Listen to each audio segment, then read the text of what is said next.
بسم اللہ الرحمن الرحیم۔ السلام علیکم۔ حضور صلی اللہ علیہ وآلہ وسلم نے اکیلا سونے اور اکیلا سفر کرنے سے کیوں منع فرمایا؟ محترم ناظرین، ہر انسان پریشان ہے۔ کیوں پریشان ہے؟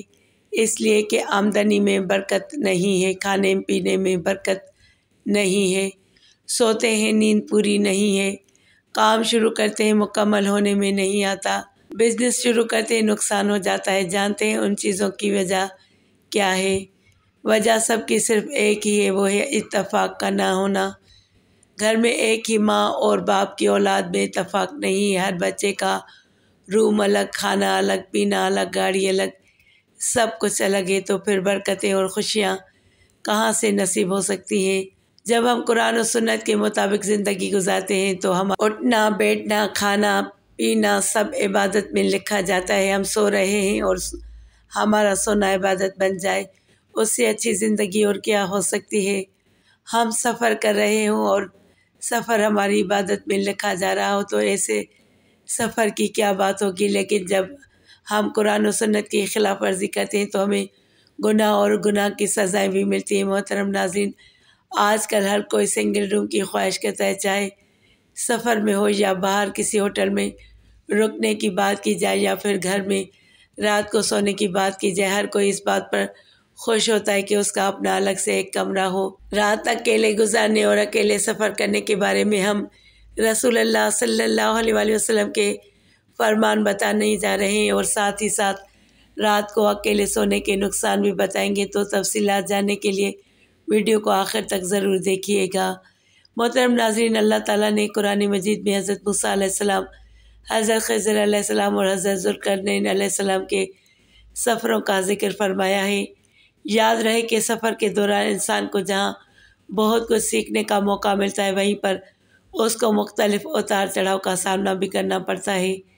حدیث پاک سے یہ بات معلوم ہوتی ہے کہ انسان کو بلا ضرورت سفر سے گریز کرنا چاہیے۔ بخاری میں حضرت ابو ہریرہ رضی اللہ تعالیٰ عنہ سے روایت ہے کہ نبی کریم صلی اللہ علیہ وآلہ وسلم نے فرمایا، سفر عذاب کا ایک ٹکڑا ہے، آدمی کو کھانے پینے اور سونے ہر چیز سے روک دیتا ہے۔ اس لیے جب کوئی اپنی ضرورت پوری کر چکے تو فوراً گھر واپس آ جائے۔ یہ عام مشاہدہ ہے کہ انسان جب دنیاوی امور کے انجام دہی کے لیے سفر کرتا ہے تو بالعموم اس طرح عبادت کے قابل نہیں رہتا جس طرح حالت اقامت میں کر رہا ہوتا ہے۔ لیکن رسول اللہ صلی اللہ علیہ وآلہ وسلم نے مسافر کو یہ بشارت سنائی ہے، اس کو اقامت کے دوران کی جانے والی عبادت کا ثواب سفر میں بھی ملتا رہتا ہے، جیسا کہ صحیح بخاری میں ابو موسیٰ اشعری رضی اللہ تعالیٰ عنہ سے روایت ہے۔ وہ کہا کرتے تھے کہ رسول اللہ صلی اللہ علیہ وآلہ وسلم نے فرمایا کہ جب بندہ بیمار ہوتا ہے یا سفر کرتا ہے تو اس کے لیے ان تمام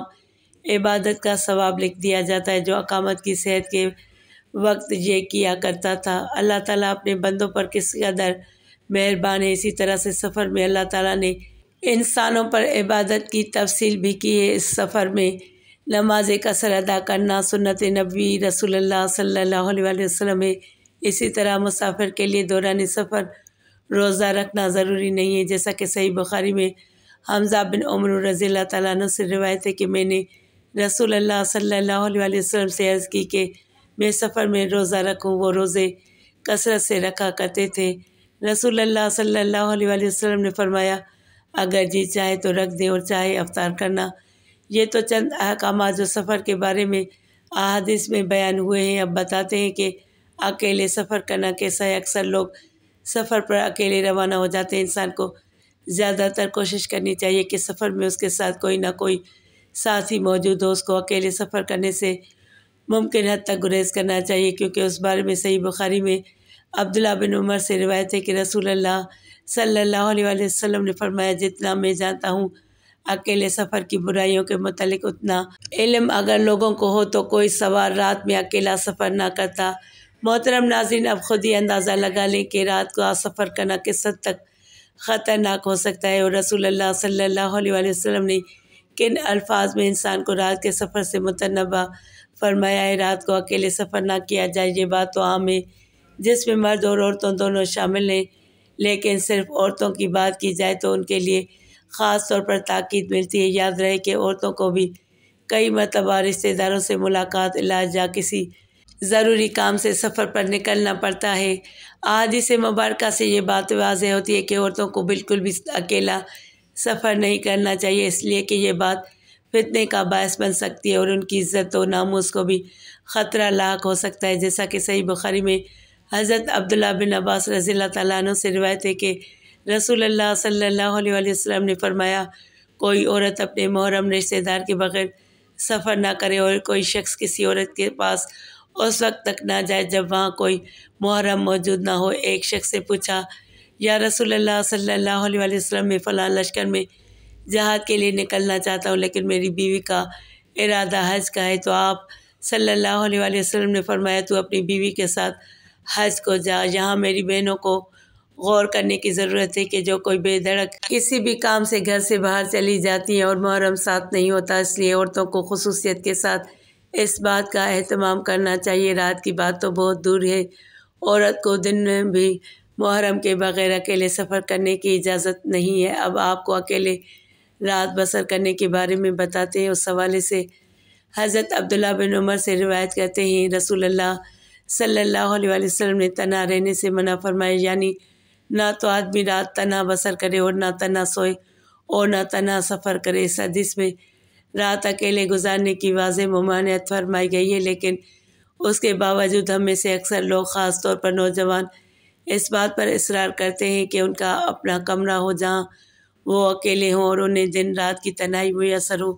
اہل علم نے رات اکیلی گزارنے کی ممانعت کی بہت سی حکمتیں بیان فرمائی ہیں، جن میں چند یہ ہیں، تنہا نہ رہا جائے تاکہ شیطانی وسوسے سے محفوظ رہا جا سکے، کیونکہ انسان زیادہ تر تنہائی میں شیطانی وسوسے میں مبتلا ہو جاتا ہے۔ اسی طرح یہ بھی خدشہ ہو سکتا ہے کہ کوئی شخص کسی میں وحشت محسوس نہ کرے۔ یہ بھی ایک حقیقت ہے کہ تنہائی میں کسی دشمن یا ناگہانی آفت سے محفوظ رہنا مشکل ہو سکتا ہے۔ تنہائی میں کسی بھی اچانک مصیبت یا بیماری کی صورت میں کوئی نہ ہو تو پریشانی ہو سکتی ہے۔ یاد رہے کہ رسول اللہ صلی اللہ علیہ وآلہ وسلم ہر نصیحت پر عمل کرنے میں خیر ہے، بغیر یہ سوچے کہ اس بات میں کیا حکمت ہو سکتی ہے۔ مسلمان کو رسول اللہ صلی اللہ علیہ وآلہ وسلم کی نصیحت پر عمل کر لینا چاہیے، اسی میں اس کے لیے بہتری ہے۔ یاد رہے کہ انسان کو اللہ تعالیٰ نے ضعیف اور کمزور فرمایا۔